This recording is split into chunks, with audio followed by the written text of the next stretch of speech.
Hello YouTube world, MacDaddy1911A1 here with the Shade Tree Swivels. Excuse me, I had to belch.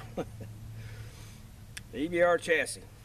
We've spoke about this on several different videos, but I still think a lot of people out there who are interested in the E.B.R and who have purchased one are still trying to carry it and use it like a conventional rifle stock, and that's just not the case, the way to do it.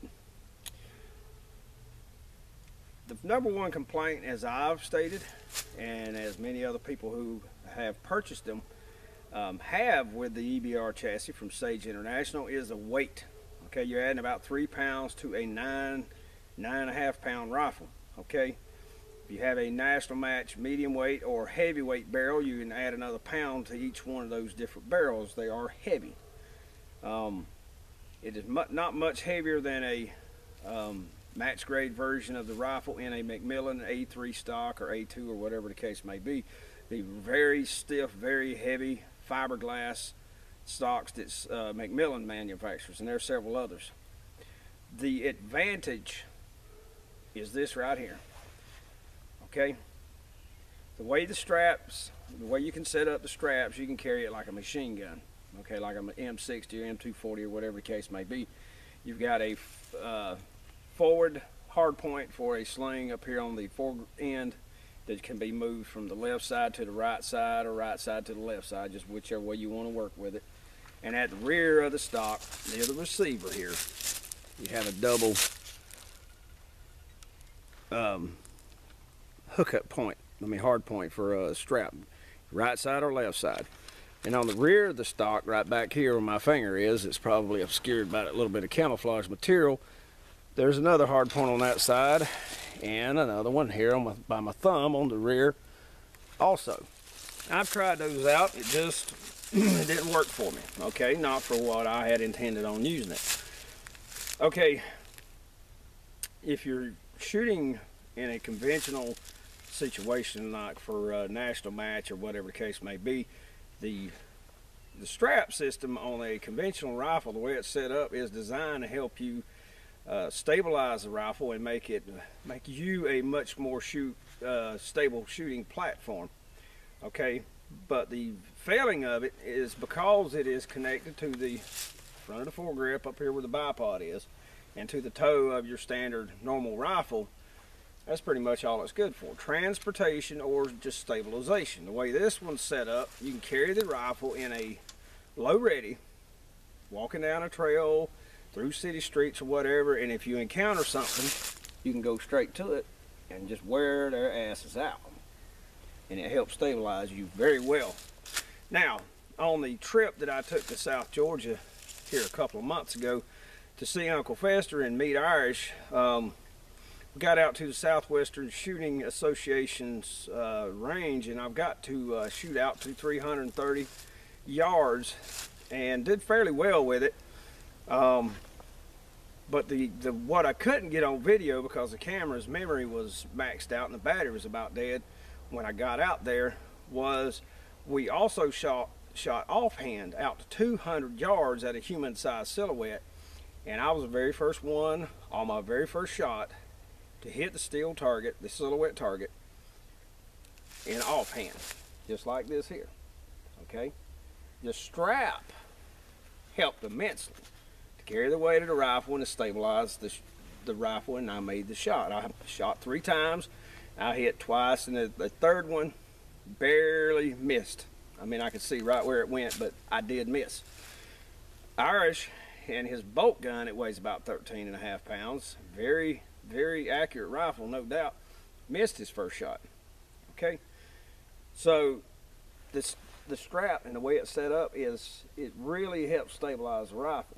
Now there's some wiggle and movement and so forth. Timing breaking the shot with the trigger right when the crosshairs are on the target where you want the shot to go to, that's the key to the whole ball of wax. And like I said, that third shot I missed. I wish I had been able to get it on there, but making an offhand shot, which is the least supported of all the positions, you know, you making that first kill shot cold, well, it wasn't really cold bore, because we'd already been shooting previously. But making that first shot at a human silhouette target at 200 yards when previously all I'd fired up to was 100 yards, I think that's pretty damn good. I think it's pretty damn good. But anywho, that's one of the advantages of the Sage International chassis. Though it is heavy and it does add weight, and at the end of the day, when we were on our long patrol during the summer, during Survival Fest 2015, my left trapezoid up here, the muscle that attaches to the side of your neck and your shoulder, that muscle right there is fairly tender at the end of the day. But if you're going to be hauling an assault pack loaded with food, water, ammunition, fire starting kit, shelter, so forth, and I think your shoulder's going to be tender any damn way. But of course, ounces add to pounds, pounds add to agony over a long haul. And if it's not your choice, fine. But if you're looking for a way to really upgrade an M1A, accurize it without having to go through a bunch of hoopla to have it bedded into a stock and so forth, the Sage International chassis is an awesome choice. Okay, you get the versatility of being able to just set an optic right onto it with the addition of the stripper clip rail, the little short mini section rail here where my bird finger, index finger are at. Once you do that, you've got a perfect platform to add a scope. Okay, got the Magpul angle foregrip here. I had to do some modifying to it and to the original Sage International in order to have it on here where I wanted it, but it worked out fine. Flashlight on this side, the Surefire G2X bipod. I mean, other than having to modify the handguard because of the shape of the fore end of the rifle, there's nothing else. I mean, the rest of it was basically dropped right on. You could add lights, lasers, foregrips, bipods, tripods. I mean, they even make a vehicle mount that will mount right up to this rifle chassis that you can mount on a vehicle.